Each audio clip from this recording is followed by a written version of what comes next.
Designing the identity of Magazzino Italian art is about creating something timeless. The goal is to create both print and digital materials that transcend time and give life to a visual language that blurs both boundaries and technical and thematic definitions. At the core of everything Beatriz and Yoshi design is the essence of what Magazzino is and its core values. Do you remember the cover of the Dot magazine from Germano that Massimo did? He did this wrap with the twill, and it was like a really beautiful, again, back to basic, back to the beginning of the arte povera concept. Everything from the font to the graphic identity and even the unique red color we refer to as Magazzino Red was beautifully and expertly crafted by Waterhouse Cifuentes design to convey the identity of Magazzino and give a unique voice to each and every event, exhibition, and project that Magazzino presents. This is a nice place to begin, don't you think? Well, this in a way takes us to the roots of arte povera.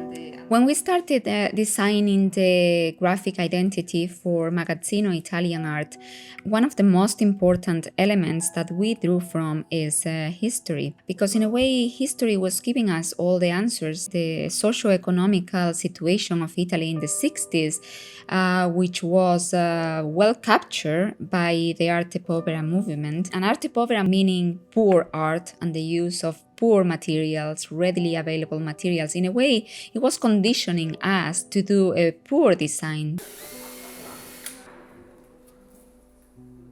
The manifesto represents this concept very well through typography.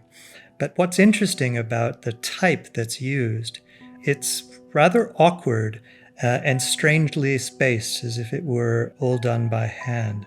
And we were drawn to this awkwardness and blockiness, as well as the dull colors and rather mysterious symbols thereafter.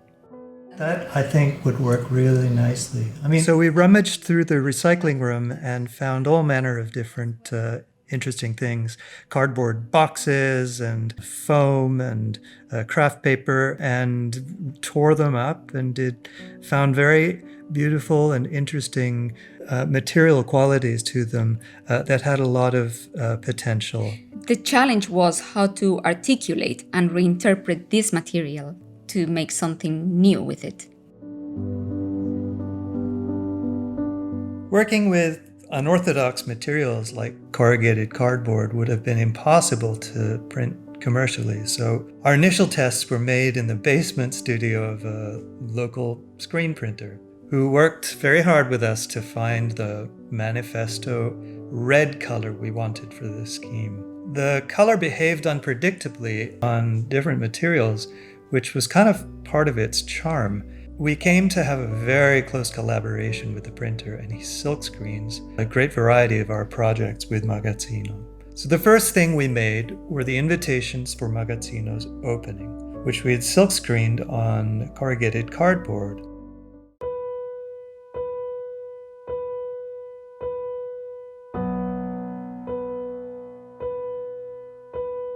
We were presented with a wealth of material that, in a way, is the dream of every designer, but at the same time it was overwhelming because we had pictures from many different time periods, many different conditions, different artwork, different artists. And the challenge was, how do we put all this together to create an unity? How all these individual pieces can speak together? One of the ways we've used to unify the breadth of the collection is the treatment of its images. For the gallery program, we thought it would be appropriate to render these incredible pieces of artwork in very coarse halftone, so that you just evoke each piece in the context of the gallery rather than entirely reproduce it when the piece is right in front of you. Our design for the program was printed appropriately on newsprint, which we left untrimmed.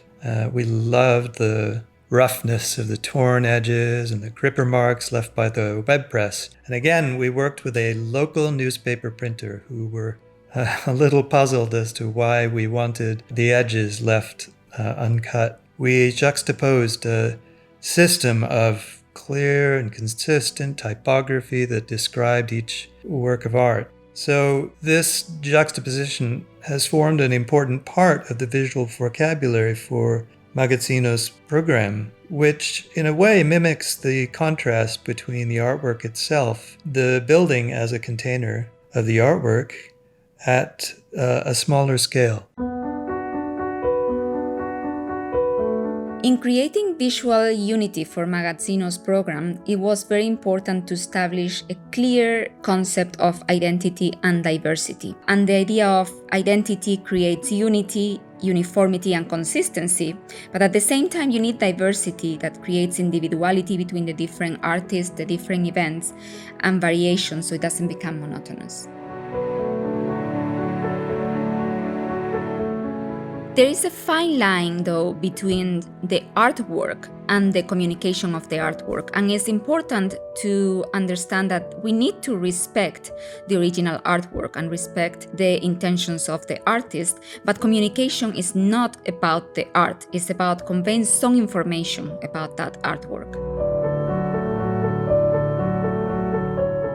When we start a new project, the first thing we do is to look for an iconic image that represents the artwork or the artist in the most memorable way. We try to produce images that are visually powerful and that will have some impact in the viewer. But it's also important not to portray the work as it is, but to include some level of ambiguity that disassociates the object from the mere representation of it. It's not just the image, but the scale, the proportions, and even the white space left around it that are essential factors for creating that iconic image. Rules are the backbone of design, and once the rules are established and put in place, then you can break them. And it is okay. Sometimes it is by breaking one rule that brings freshness to the design.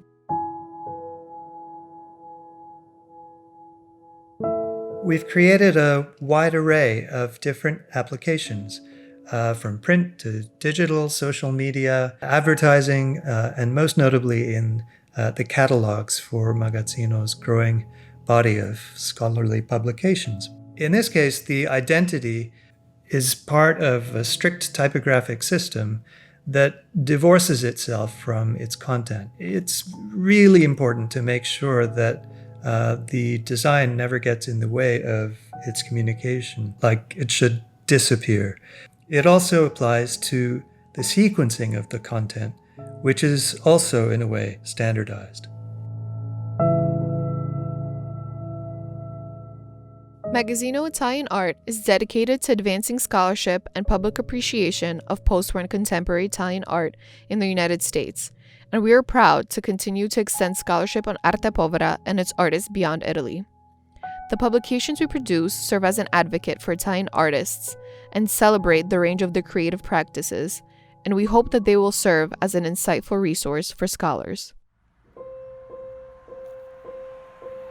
We made the signage and wayfinding for the building as understated as possible. The signage at both the site and a building entry is simply the logo painted on the wall. At the front door, we tried to make the entry subtle, following the elegance of the building. All the signs inside are inconspicuous lettering, but it all comes to life when Magazzino is full of people.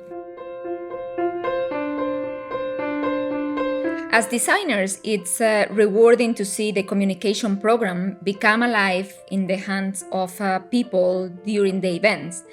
The interaction between the hand-printed posters, ads, or catalogs, it takes a new meaning as it permeates the community. It becomes part of something bigger and out of our hands at that point. We have seen people using the programs as canvas to get artist autographs, and posters and catalogs becoming collecting items. It is part of the collective perception of what Magazzino represents in the community.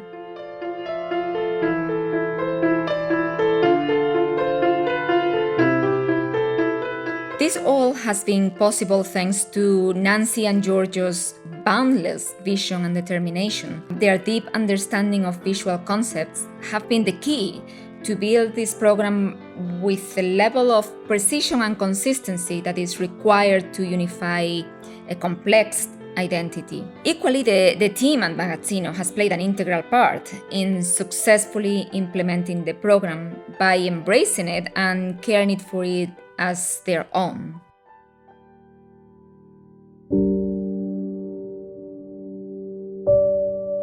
As the publication's project manager, it is my job to work closely with our designers, Yoshi and Beatriz, as well as act as the filter between them, Magazzino, and all of our collaborators. Working closely with the co-founders of Magazzino Italian Art, Nancy Olnick and Giorgio Spanu, it's always been important for them to convey visually both the language of Magazzino and the integrity of the artist's voice that we collaborate with. Therefore, based on the project, working closely with either archives, foundations, artists, curators, scholars, or writers is crucial in creating a seamless visual vocabulary.